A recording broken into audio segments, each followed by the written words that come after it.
Dear students, अस्सलाम वालेकुम। आज हम जिस क्वेश्चन पे बहस करने जा रहे हैं उसे वो क्वेश्चन है discuss vertical motion of two bodies attach to the ends of a string that passes over a frictionless pulley. इससे पिछले क्वेश्चन में भी हमने इसी तरह का क्वेश्चन डिस्कस किया जिसमें एक ऑब्जेक्ट वर्टिकल ट्रैवल कर रहा था, वर्टिकली मूव कर रहा था, दूसरा object on the surface of table horizontally move कर रहा था। ये भी एक एप्लीकेशन ऑफ न्यूटन्स लॉ है जिसमें दोनों ऑब्जेक्ट्स वर्टिकली मूव करते हैं। Heavy object vertically downward move कर रहा होता है और lighter object vertically upward move कर रहा होता है। तो हम कहेंगे कि एक ऐसा सिस्टम जिसमें दो अनइक्वल मैसेज वर्टिकली मूव करते हैं, हैवी ऑब्जेक्ट डाउनवर्ड और लाइट ऑब्जेक्ट अपवर्ड मूव करता है और दोनों एक इनएक्सटेंसिबल स्ट्रिंग से और एक फ्रिक्शनलेस पुली से गुजर इनएक्सटेंसिबल स्ट्रिंग से जुड़े होते हैं, फ्रिक्शनलेस पुली से पास कर रहे होते हैं। ऐसे सारे सिस्टम को, ऑपरेटर्स को एटवर्ड्स मशीन भी कहा जाता है। वो आपसे क्वेश्चन इस सूरत में भी पूछ सकता है कि टू बॉडीज़ की वर्टिकली मोशन को डिस्कस करें, या सिंपली वो एटवर्ड मशीन के हवाले से क्वेश्चन कर सकता है। डिस्क्राइब एटवर्ड्स मशीन, उस सूरत में आपने ये सारा ऑपरेटर्स बताना होगा उसे। उसके लिए हाथ में चलते हैं। दो ऑब्जेक्ट्स हैं, पहले हम लाइट बात करते हैं। ये वाला ऑब्जेक्ट, इस पे लगने वाली फोर्सेस कैलकुलेट करते हैं। For first block of mass m1, इसका वेट नीचे की तरफ, टेंशन ऊपर की तरफ। m1g दोनों ऐड करें, m1g plus into minus T, minus क्यों है opposite against gravity force act कर रही है, लेते हैं आप इज इक्वल टू m1 ने।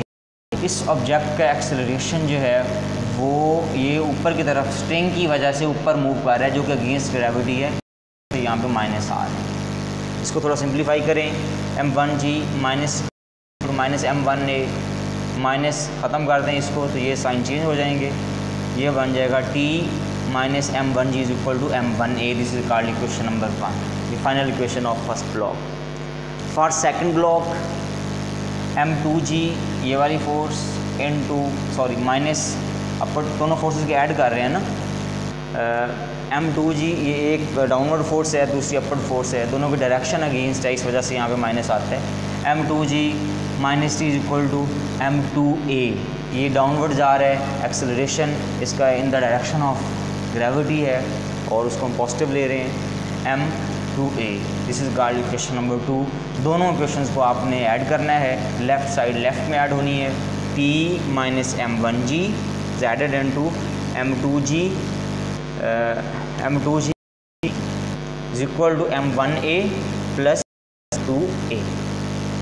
t से t कैंसिल हो जाना है, m2 माइनस m1g कॉमन आ जाना है, is equal to 1 plus m2a common आ जाएगा। यहाँ से एक्सेलरेशन आप कट करेंगे, m2 1 ये over m1 plus m2 the final value of acceleration which is constant for both objects, क्योंकि दोनों एक इनएक्सटेंसिबल स्ट्रिंग से और पुली से गुजर, तो सेम हम कैरी करेंगे दोनों।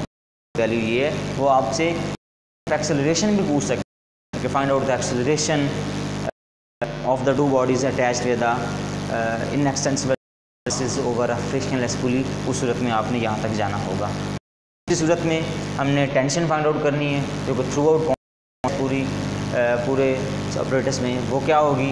उस क्वेश्चन 1 और 2 आपके पास मौजूद है, उसको डिवाइड करें क्वेश्चन 1 और 2 को। t minus m1g m2g minus T, side को लेफ्ट पे डिवाइड किया, राइट को right, m1a divided by m2a। इसे a कटना है और बाकी होगा m2 मल्टीप्लाई होना है t माइनस m1g से, तो ये बनेगा m2t माइनस m1 m2g, और ये सारा इससे मल्टीप्लाई होगा m1 m2g माइनस m ये अब आपने क्या करना है, ये आपने टर्म्स एक साइड पर रख लेनी है, एक टी वाली टर्म ये है, दूसरी ये है, इसको आप उस तरफ ले जाएंगे, पॉजिटिव हो जाएगा T plus m2t is equal to m1 plus m2g, ये माइनस हो जाके प्लस हो जाएगा m1 प्लस m2 इंटू जी। यहाँ से आप कॉमन लें T plus m2 is equal to A m, दूसरा m2g, ये तो ये हो जाएगा 2m1 m2 इंटू जी भी साथ आएगा, ये इस तरह से।